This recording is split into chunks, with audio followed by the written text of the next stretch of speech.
on occasion, we're going to actually just review something we saw for Suggestible. So what are we reviewing this week, Anne-Marie? Fantastic beasts and where to find them. How did this turn into a pirate movie? I don't know. Arr, Fantastic magic. Universe Maxio. Look it up. So this was the Harry Potter movie that I didn't know I wanted or needed. I think that it was absolutely the perfect palate cleanser after basically living in the Hogwarts world since 2001. Because, I've read all the books way too many times. I've seen all the movies even more. It answered questions I always had, like, muggle to wizard relationships in places other than England. And made me want to know more about this world. Probably doesn't hurt that it was like the 20s, and I really, really like stuff like around then. I do feel that I should have seen the big bad coming. Like, I shouldn't have been surprised, but I didn't. So that's probably a good thing for the creators. Universe Boxio. Look it up. I'll teach you how to make your own wizarding wand. Yeah, but I really love this too. A lot of listeners might know that he hates Quidditch. I hate Quidditch, so I never finished the Harry Potter series of books or the movies because I hated Quidditch so much.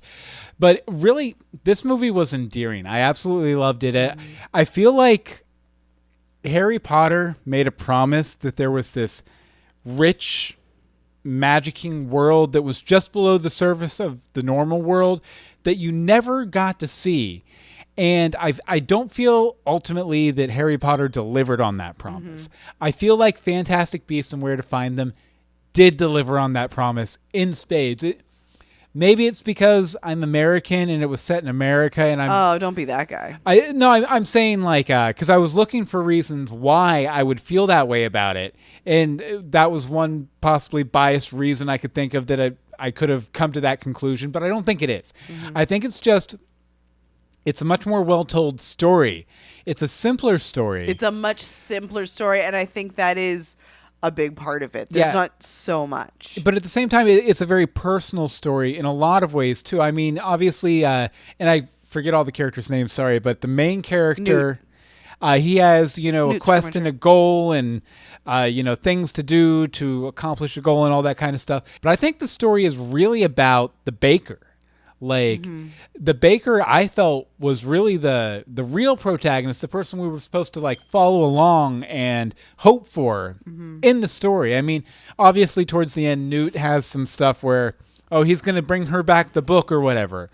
But the baker was just fantastic and funny, and I loved his love interest, too. She was amazing. Definitely. She was amazing. The sister? Yeah.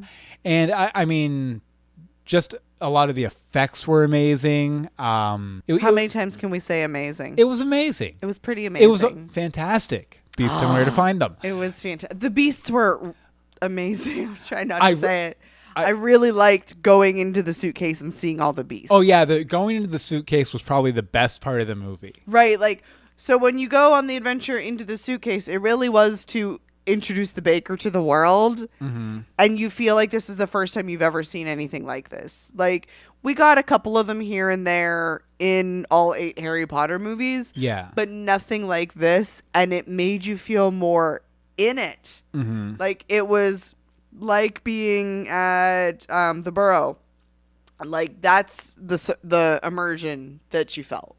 And I thought that the ease with which characters apparated was really well done. I also that's because they've come a long way in the special effects since the movie. I also really loved going into the building which was basically the Ministry of Magic U.S. version. The U.S. version. I thought it filled me much more with a sense of wonder than like going into like Gringotts and Diagon Alley and platform 33 and a third or third, you know what I mean. Platform 33 and a third. That takes you somewhere else. But yeah, okay, so on a scale of 111 magic wands, how many magic wands would you give this one? 97. Why? Because I really, really liked it, and I want more. And I'm really mad at myself for not predicting the big bad and the surprise reveal at the end. Which I guess wasn't really a surprise. But it just... it left me wanting more. And I'm kind of, at first, before we saw it, they had announced that there's going to be more from this world. And I was like, oh, could we please stop beating the dead horse? But now I'm like, yay, let's do it.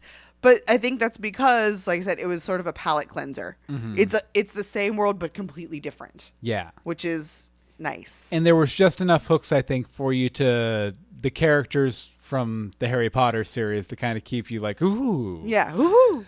As for me, I would give it 111 magic wands. What? I think it, outside of the DC movies, I think it was probably my favorite movie I saw this year. It was definitely better than Doctor Strange. Definitely better than Doctor Strange. But, fantastic, Beast, and where to find them. Theaters near you. Go watch it. It's fantastic with Beast. And that's where you find him, in the theater.